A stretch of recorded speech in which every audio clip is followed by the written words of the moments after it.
Hello, students. Today I'm here with the second chapter, The Address, and in this chapter, we'll see the line by line explanation. So, let's get started. इस chapter की author है मार्गा मिनको.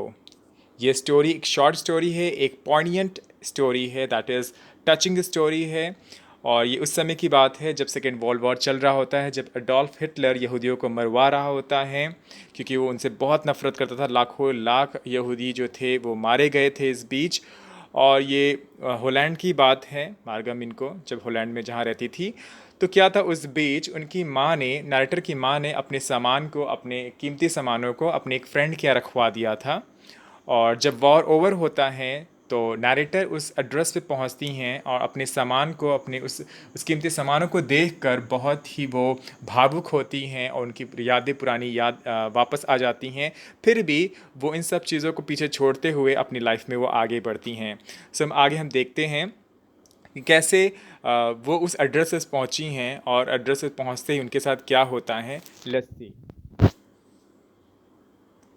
Do you still know me? I asked. The woman looked at me searchingly. She had opened the door a chink. I came closer and stood on the step. So narrator यहाँ पूछती हैं उससे, जो दरवाज़ा खोलती है उस एड्रेस पे, कि क्या आप मुझे अभी भी जानती हो. सो जो लेडी दरवाज़ा खोलती है वो उसे इस तरह देख रही होती है जैसे कि वो उसको पहचान नहीं रही होती है. सर्चिंगली मतलब होता है, दैट इज़ एक क्वेश्चन मार्क के साथ एक देखना, इंक्वायरिंगली की ढूंढ रही होती कि भाई ये जान, डाउट कर रही होती कि इसे जानती है कि नहीं जानती. She had open the door a chink. Chink का मतलब होता है अ नैरो स्पेस, या एक थोड़ा सा गेट. जब वो खोलती है, थोड़ा सा गेट खोलती हैं वो, बाकी वो खुला नहीं छोड़ती हैं. सो वो थोड़ा सा गेट खोलती हैं और वो I came close and stood on step. और फिर नैरेटर जो होती हैं वो सीढ़ी पे चढ़ के थोड़ा सा दरवाजे के पास आती हैं. तो जो दरवाज़ा खोली होती है लेडी, वो कहती है कि भाई मैं आपको नहीं जानती, I am Mrs S daughter. तो नैरेटर बोलती हैं मैं मिसेस एस की डॉटर हैं. तो यहाँ पे नैरेटर की माँ का नाम क्या था, Mrs S. She held her hand on the door as though she wanted to prevent it opening any further. Her face gave absolutely no sign of recognition. She kept staring at me in silence. तो वो जो lady होती है दरवाजे को ऐसे पकड़ी होती है, खोली नहीं होती है वो दरवाजे को, और उसका चेहरा इस तरह दिखाई दे रहा होता है जैसे कि वो उस नरेटर को पहचान नहीं रही होती है, और वो उसे घूर कर देख रही होती है बिल्कुल साइलेंट होकर. Perhaps I was mistaken. I thought perhaps it isn't her. I had seen her only once fleetingly, and that was years ago. It was most probable that I had rung the wrong bell. Narrator सोचती है शायद उसने कोई गलती कर दी है, ये शायद वो लेडी नहीं जिसकी अम्मी माँ ने सामान रखवाया था. और वैसे भी नैरेटर ने उस लेडी से सिर्फ एक बार ही मुलाकात की थी अपने बचपन में, वो भी फ्लिटिंगली. फ्लिटिंगली मीन्स होता है इन अ वेरी शॉर्ट टाइम, बहुत ही कम समय के लिए, इन अ वेरी शॉर्ट मोमेंट, बहुत ही कम समय के लिए मोमेंटरली उसने देखा हुआ था, इसलिए याद नहीं था, वो भी बहुत साल पहले. और हो सकता है कि उसने गलत घंटी बजाई हो, गलत घर की, गलत एड्रेस की. The woman let go of the door and stepped onto the side. She was wearing my mother's green knitted cardigan. The wooden buttons were rather pale for washing. She saw that I was looking at the cardigan and half hid herself again behind the door, but I knew now that I was right. और जब उस lady ने देखा कि अब वो जो lady होती है दरवाज़ा खोली होती है, वो दरवाजे को हल्का सा खोल के आगे आ जाती है. एंड और नरेटर देखती है कि उस लेडी ने एक ग्रीन नीटेड कार्डिगन कार्डिगन पहना हुआ है. कार्डिगन क्या होता है, सामने से बटन लगा हुआ एक बड़ा सा वूलन जैकेट होता है, ऊनी जैकेट होता है, और वो उसको पहना होता है उस लेडी ने. सो द वुडन बटन्स पर rather पेल फॉर वॉशिंग. और उसको देख के लग रहा होता है जो उसके बटन्स होते हैं वो धुलाई से बहुत ही पीले हो चुके होते हैं. और she saw that I was looking at the cardigan. और उस लेडी ने देखा कि नैरेटर जो है वो उसको घूर के देख रही है उसके ड्रेस को, तो वो अपने आप को दरवाजे के पीछे छुपा लेती है वो आधा. और नैरेटर यहाँ जान जाती है कि वो सही एड्रेस पे आई है, क्योंकि वो जो कार्डिगन होते हैं वो उसके मदर का होता है जो उसने लेडी ने पहना होता है. Well, you knew my mother, I asked. Narrator ने उस लेडी से पूछा, क्या वेल आप मेरी माँ को जानती थी. Have you come back, said the woman. I thought that no one had come back, only me. So यहाँ पे वो लेडी बोलती है कि हैव यू कम बैक, क्या आप लोग वापस आ गए हो, मुझे लगा कोई भी वापस नहीं आया था. दैट मीन्स कि उस वॉर से कोई बचा नहीं होगा ज्यूस, तो मुझे लगा शायद कोई आएगा नहीं करके. सो नैरेटर बोलती है नहीं, ओनली मी, सिर्फ मैं ही वापस आई हूँ बच के. A door opened and closed in the passage behind her. A musty smell emerged. I regret I cannot do anything for you. दरवाज़ा पीछे से, जो लेडी खड़ी होती है उसके पीछे से अंदर पैसेज से एक दरवाज़ा खुलता है और तभी एक बड़ी सी अजीब सी बदबू आती है वहाँ से, एक मस्टी स्मेल, मस्टी का मतलब होता है सीलन भरी एक बदबू आती है वहाँ पे. I regret I can not do anything for you. और फिर लेडीज नरेटर से बोलती है कि मैं आई एम रियली सॉरी, मैं आपके लिए कुछ भी कर नहीं सकती है. तो कहने का मतलब यहाँ पे वो उसको पहचानने से इनकार कर देती है. I have come here specially on the train. I wanted to talk to you for a moment. It is not convenient for me now, said the woman. I can see you another time. I can see you another time. So, narrator बोलती है मैं specially train से आई हूँ और आपसे बात करना चाहती हूँ थोड़ी देर के लिए. तो वो लेडी बोलती है कि वेल अभी ये कन्वीनियंट समय नहीं है, अभी ये ठीक समय नहीं है, मैं आपसे मिलूंगी बट बाद में कभी मिल लेती हूँ. She nodded and cautiously closed the door as though no one inside the house should be disturbed. और वो कुछ इस तरीके से सर हिलाते हुए दरवाज़ा ऐसे ऐसे कॉशियसली वो दरवाजे को बंद करती है कि किसी को डिस्टर्बेंस ना हो, किसी को पता ना चले घर पे. I stood where I was on the step. The curtain in front of the bay window moved. और नैरेटर वहीं खड़ी रहती है जहाँ सीढ़ी पे खड़ी रह जाती है और फिर ध्यान देती है कि बाहर बाहर का जो बे विंडो होता है, बे विंडो क्या होता है, जो वॉल से बाहर निकला हुआ विंडो होता है उसे बे विंडो कहते हैं. तो वहाँ पे कर्टन को हिलते हुए नैरेटर देखती है. And someone stared at me and wouldn't have asked what I wanted. O nothing, the woman would have said it was nothing.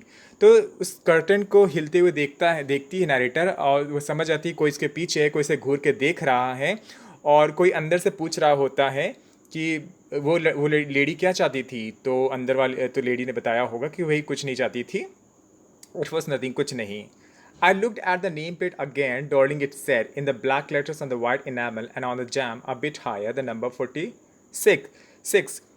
So narrator उस नेम प्लेट को देखती है जहाँ पे डोरलिंग लिखा होता है और वो ब्लैक लेटर से एक वाइट इनामल सब्सटेंस पेंट से लिखा होता है. वाइट पेंट पे ब्लैक लेटर से लिखा होता है मिसेस डोरलिंग और number 46. And on the jam, jam क्या होता है, डोर का साइड पोस्ट होता है और वो ऊंचे पर लिखा हुआ था नंबर 46. और ये एग्जैक्टली उसी एड्रेस पे आई थी जो उसकी माँ ने दिया था, यानी मिसेस डोरलिंग का house number 46.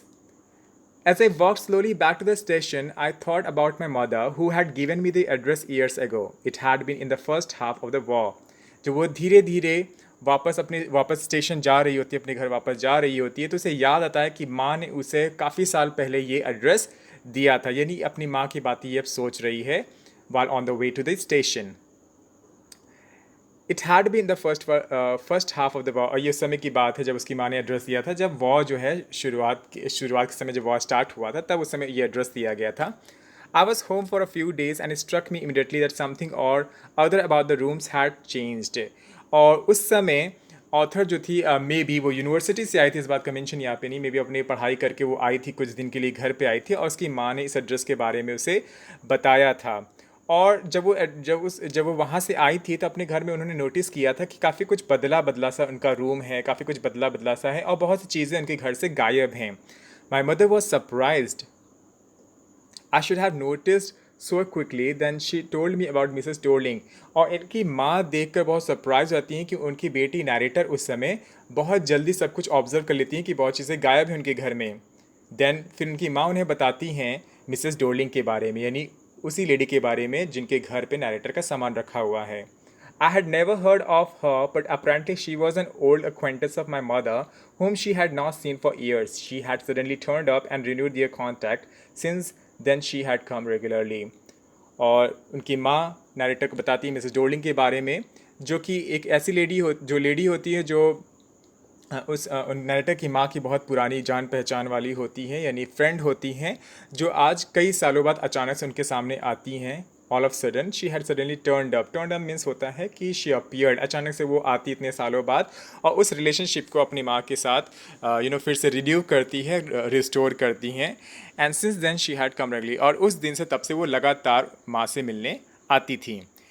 Every time she lives here, she takes something home with her, said my mother. She took all the table silver in one go.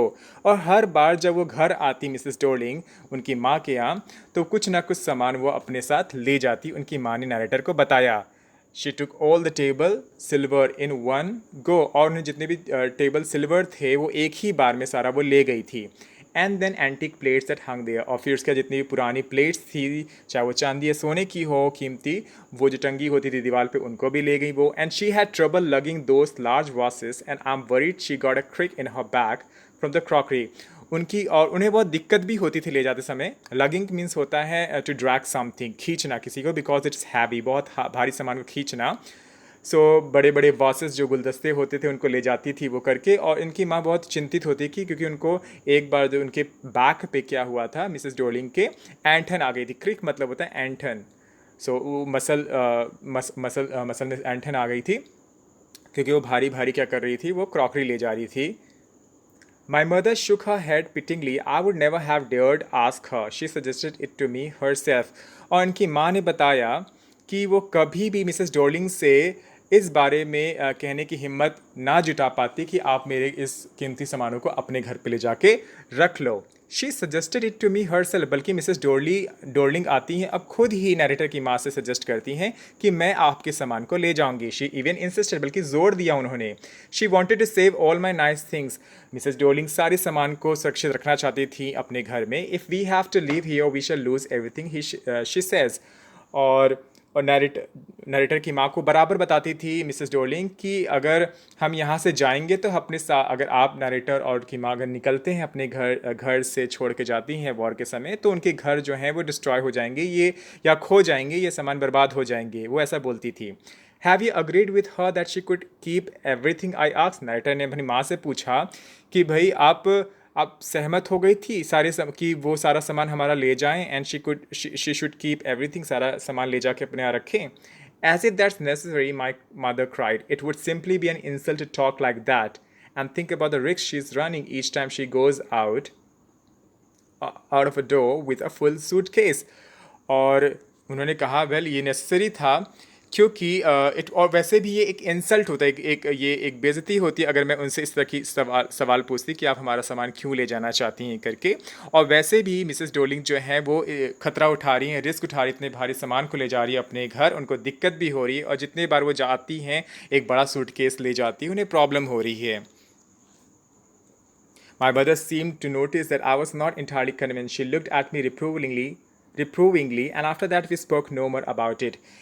इनकी माँ ने देखा कि नैरेटर जो है वो संतुष्ट नहीं होती है माँ की बात से, और माँ जो है वो कुछ गुस्से में देख रही थी. रिप्रूविंगली मतलब होता है जब आप किसी को उलाहना भरे ढंग से देखते हैं, लाइक डांटते हुए, तो उस तरह देख रही होती हैं. और उसके बाद नैरेटर, उसकी माँ ने इस बारे में चर्चा फिर कभी नहीं की. Meanwhile I had arrived at the station without having paid much attention to things on the way. I was walking in familiar places again for the first time since the war, but I did not want to go further than was necessary. I didn't want to upset myself with the sights of streets and houses full of memories from a precious time. इसी बीच narrator सोचते हुए station पहुंच जाती हैं और कुछ खास ध्यान नहीं देती है जब वो रास्ते से जा रही होती हैं. और जब वहाँ से जा रही होती हैं तो वो ऐसे जगहों से जा रही होती हैं जो जब वॉर होता है, वॉर के बाद वो देख रही होती उस तमाम सारी जगहों को जहाँ वो जिसको जानती थी वो. लेकिन उन्होंने ज़्यादा ध्यान नहीं दिया, वो स्टेशन के आगे नहीं गई क्योंकि उन्हें स्टेशन तक जाना था और फिर वहाँ से वो घर चली गई. और वो अपने आप को अपसेट भी नहीं करना चाहती थी उन सड़कों को देखकर, उन घरों को देखकर जो उनकी यादों से जुड़े हुए थे, जो उन्होंने प्रेशियस टाइम वहाँ पे स्पेंड किया था अपना. In the train back, I saw Mrs. Doling in front of me again as I had the first time I met her. It was the morning after the day my mother had told me about her. और जब train पे जाती हैं तो उनको फिर से Mrs doling दिखती हैं उनके सामने, और उनको याद आती है उस समय की मिसेस डोलिंग जब वो पहली बार नैरेटर उनकी माँ के घर में मिसेस डोलिंग से मिली थी.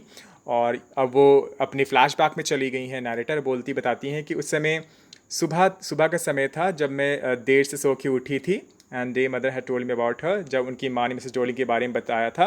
एंड जब सीढ़ी से नैरेटर उतर रही थी उस दिन, तो इन्होंने देखा कि इनकी माँ जो है मिसेस डोलिंग को बाहर सी ऑफ कर रही थी, अलविदा कर रही थी. A woman with a broad back, और वो जो लेडी है मिसेस डोलिंग, वो थोड़ी सी उनका जो बोन स्ट्रक्चर है बैक का वो काफ़ी चौड़ा है. There is my daughter, said my mother. She beckoned to me. The woman nodded and picked up the suitcase. Under the coat rack, she wore a brown coat and shapeless hat. इनकी माँ ने इशारा किया उनकी माँ ने कहा भाई ये मेरी बेटी है, और फिर मिसेस डॉर्लिंग ने she beckon to me, beckon मतलब होता है इंडिकेट, हाथों से इशारा करके उसे दिखाती देखती है हाई करते हुए, और फिर वो जो लेडी होती है वो सर हिलाते हुए फिर वो अपना फिर वो हमारा सूटकेस जो होता है सामानों से भरा हुआ उठाती है। अंडर द कोट ट्रैक होता है, उसमें कोट का एक बक्सा होता है, उसमें वो उठाती है एंड शी वोर और फिर वो लेके चली जाती है, और वो एक ब्राउन कोट पहनी होती है और एक शेपलेस हैट पहना होता है उसने dress.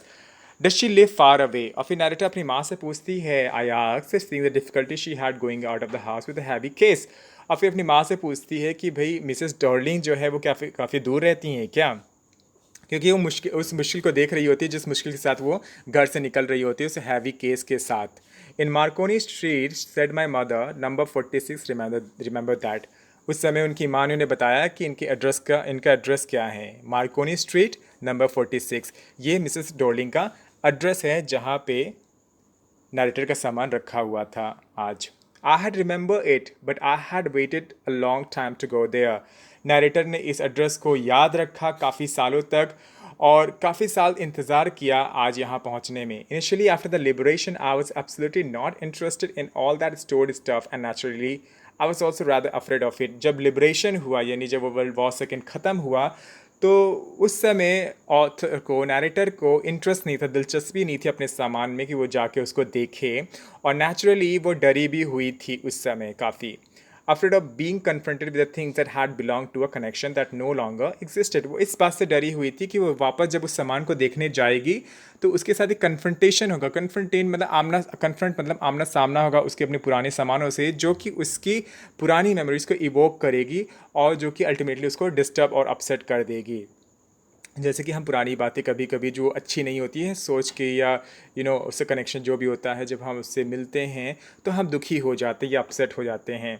Which were hidden away in cupboards and boxes and waiting in vain until they were put back in their place again. वही सामान की बात हो रही है जो काफ़ी जो कबर्ड्स में रखे हुए, बॉक्सेस में रखे हुए हैं और बेमतलब का इंतज़ार कर रहे हैं। ऑलराइट, तो ये उन सामानों की बात हो रही है जो मिसेस डोलिंग के सामान रखे हुए हैं, जो सालों से पड़े हुए हैं, जो कि सिर्फ वस्तु हैं और काफ़ी सालों से इंड्योर करते चले आ रहे। दैट मीन्स कि काफ़ी सालों से वो वहीं पे पड़े हुए हैं, राइट, क्योंकि वो वस्तु भी है। But gradually everything became more normal again. Bread was getting to be a lighter color. There was a bed you could sleep in unthreatened room with a view you were most used. सो धीरे धीरे क्या होता है जब चीज़ें normal हो जाती हैं लिबरेशन के बाद, उस इंडिपेंडेंस पाने के बाद, तो यहाँ बता रही होती है कि उस समय जो पहले जो बचपन में जो ब्रेड हुआ करती थी वो थोड़ी सी डार्क कलर की होती थी, अब जो है ब्रेड मिलने लगी बहुत लाइट कलर की मिलने लगी हैं, काफ़ी साल बीत चुके हैं। और there was a bed you could sleep in thread, और एक समय होता था जब जिस बेड पे हम सोते थे तो हम बेधड़क और बिना डर के सोते थे, और ऐसा रूम हुआ करता था जिसको हम बहुत ही देखते थे, यूज टू हो चुके थे to glancing at each day. And one day I noticed I was curious about all the possessions that must still be at the address. I wanted to see them, touch, remember. After my first visit in vain to Mrs. Doling's house, I decided to try a second time. तो एक दिन क्या होता है उसको ध्यान आता है, वो नोटिस करती है और उसे बहुत ही वो क्यूरियस हो रही होती है, बहुत एक्साइटेड हो रही होती है अपने पोजेशंस, अपने बिलोंगिंग्स, जो भी सामान उसका मिसेस डोलिंग का रखा होता है उसको वो देखना चाह रही थी, जो कि उसी एड्रेस पे अभी भी था। और वो देखना चाहती थी, उन सब चीज़ों को छूना चाहती थी और वो पुरानी चीज़ें याद करना चाहती थी। जब पहला विज़िट हुआ नैरेटर का मिसेस डोलिन के यहाँ, तो वो जो था बहुत ही वेन गया। वेन मीन्स होता है बहुत ही व्यर्थ में गया, क्योंकि उस लेडी ने, मिसेस डोलिन ने नैरेटर को पहचानने में इनकार कर दिया, पहचानने से। सो नैरेटर ने डिसाइड किया कि वो दोबारा जाएगी वहाँ पे। Now a girl of about 15 open the door to me. I asked her if her mother was at home. जब दोबारा उसने सेकेंड विजिट किया मिसेस डोलिंग किया, तो इस बार मिसेस डोलिंग ने दरवाज़ा नहीं खोला बल्कि उनकी बेटी जो कि 15 साल की थी उन्होंने दरवाज़ा खोला, और नैरेटर ने पूछा कि क्या उनकी माँ वहाँ पे हैं। No, she said my mother's doing an इरांड।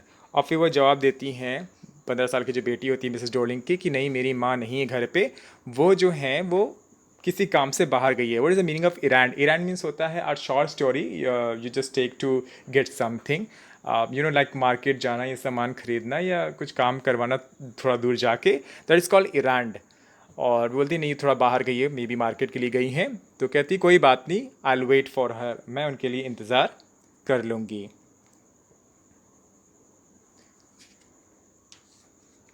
All right. So, thank you so much. This is the first part, and that's all in this video. And you can see the second or last part in my next video. So, thank you so much.